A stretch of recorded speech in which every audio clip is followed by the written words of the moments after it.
Okay, so let's jump right in. We've been looking at this fascinating collection of sources, interviews, articles, some psychological studies, all pointing to what we're calling the blueprint of billionaire vision. Mm. And it starts with a really simple question, a paradox almost. Why do most people dream small, even when, dreaming costs absolutely nothing? It's the ultimate cognitive puzzle, isn't it?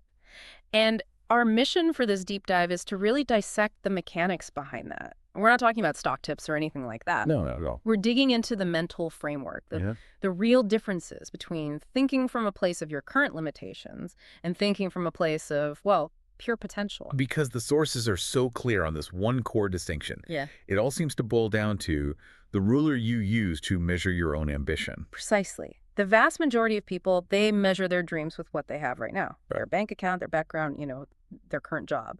And the big one, fear. They're basically dreaming with their limitations. And the mindset we're exploring here, Mhm. it just completely rejects that. It throws that ruler away. They don't dream with their limitations. They dream with their potential, and that Mhm. creates this fundamental split in the questions people ask themselves.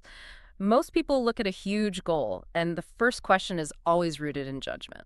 Can I do this right now? Exactly. Can I do this with what I have today? But the visionary, this blueprint, shows they just bypass that judgment entirely. They move straight to the engineering problem. They ask, how can this be done? That shift from can I to how, I mean, that's everything, isn't it? It's the first real step. It is. It's a huge transition because you're immediately assuming it's possible. The only variable left is the method. And that way of thinking leads directly into what the sources call the power equation. Because the common tendency for most of us, Everyone. yeah, for everyone, is to wait. We wait until we feel powerful or ready or, qualified Right. before we go after that big, scary thing. We're waiting for permission, basically. Exactly. But this blueprint, it suggests the complete opposite. A normal thinker waits for power.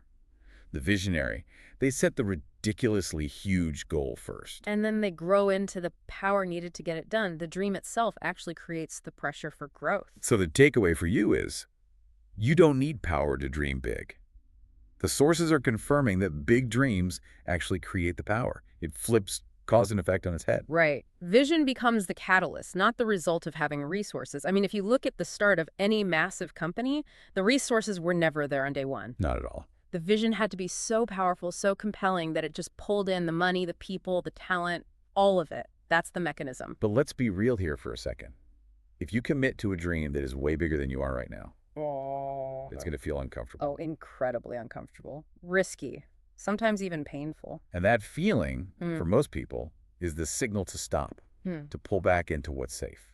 And that's the trap, That discomfort isn't a warning sign to quit. According to this blueprint, it's the necessary ingredient for growth. Comfort keeps people average. It's stated that bluntly in the material. Comfort keeps people average because you can't grow if you're not willing to be stretched. So it's almost like a diagnostic tool. If your 5-year plan feels totally safe and comfortable, Then it's probably too small. Absolutely. There should be a little bit of productive fear there. and that productive fear really pushes us into the next section, which is about strategy. Because the way these two mindsets operate is just worlds apart, Yeah. especially when it comes to time and effort. This part is so critical. People confuse working hard with working smart all the time. Hard work is part of it, of course, but it's the type of work that matters. The blueprint gives this perfect, direct comparison, a normal thinker says. I want a stable job. Right. It's an effort-based goal. I give you 40 hours, you give me a paycheck. But the billionaire thinker, they're on a completely different level. They're thinking about. Ownership, leverage, and long-term impact. Exactly. They're not just trading their time. They're designing assets, outcomes. And that word leverage, it's not just about, financial debt, right? The sources mean something broader. Overwhelmingly broader. Leverage here is a force multiplier. An employee gets paid for 40 hours of work, period. An owner, in those same 40 hours, builds a system. The system. Yeah, a process, a piece of code, a brand. Something that can work without them physically being there. And that completely changes the time dimension. Normal thinking is just month to month. Trying to make rent, get the next paycheck. But the visionary is thinking decades ahead, not about next quarter's profit, but about what this thing looks like in 10, 20, even 50 years. And you can only do that if you're not stuck in the short-term stability trap. That focus on stability prevents you from building systems. Because you don't have time to design something for 5 years from now if you're worried about next Friday. Exactly. And systems are designed to do one thing: scale. They have to work even when you sleep. Your effort is linear. A system can be exponential. It's the difference between digging a ditch with a shovel and building a machine that digs ditches 24/7. Perfect analogy. And that's why the blueprint is so direct about the problem with trading time for money. It says, time is limited, vision is not. That's a powerful line. If your only input is your own time, you have a hard cap on your success. We all have the same 24 hours. Vision is the infinite resource. It has to be the starting point. Which naturally leads to the next big hurdle. Yeah. Because if you're building these huge, decades-long systems, you're going to fail. A lot. And probably very publicly, yes. So the key behavioral difference here is that they just don't fear failure in the same way. Not at all. It's not this big final judgment. For them, failure is. It's just feedback. It's data. Right, not defeat. That's the crucial cognitive reframing. Defeat means the game's over, you lost. Feedback means you just got critical information to help you win the next round.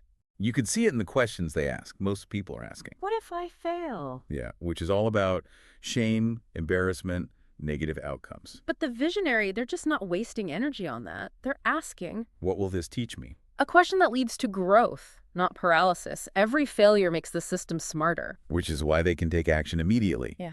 Dreaming beyond your current power means you have to start before you feel ready. You have to. The blueprint says you have to act confident before confidence arrives. You start doing the thing, that action generates the data, the feedback, and that is what builds real confidence, not thinking about it. And that brings us to the final and maybe the biggest piece of this, the ultimate identity shift. Right, because a dream that big demands you become someone new. And there's that great line from the sources. If your dream doesn't scare you a little, it's too small. Yes.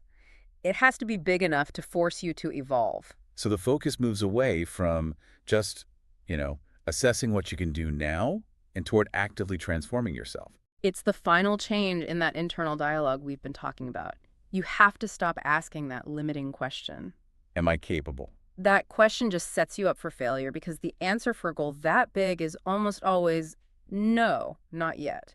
It makes you feel inadequate from the start. Instead, you have to start asking the question that sparks growth. You have to ask, who do I need to become to achieve this? That reframes the entire journey. It's not just a business project, it's a self-development project. You become the architect of your own character. So to kind of bring it all together, the blueprint really presents two core equations for success. Okay, what are they? The first one is pretty simple. Money follows mindset. Your wealth is just a lagging indicator of your mental framework. Limitations versus potential. Exactly. And the second one, I think it sums up this entire deep dive perfectly. Go on. Power follows vision. Wow. Yeah, that's it. If you start with a small vision, one you can afford today, you'll only ever generate a small amount of power. But if you start with a limitless vision, the power will be built as a consequence of pursuing it. That's a phenomenal summary. So for you listening, let's wrap this up.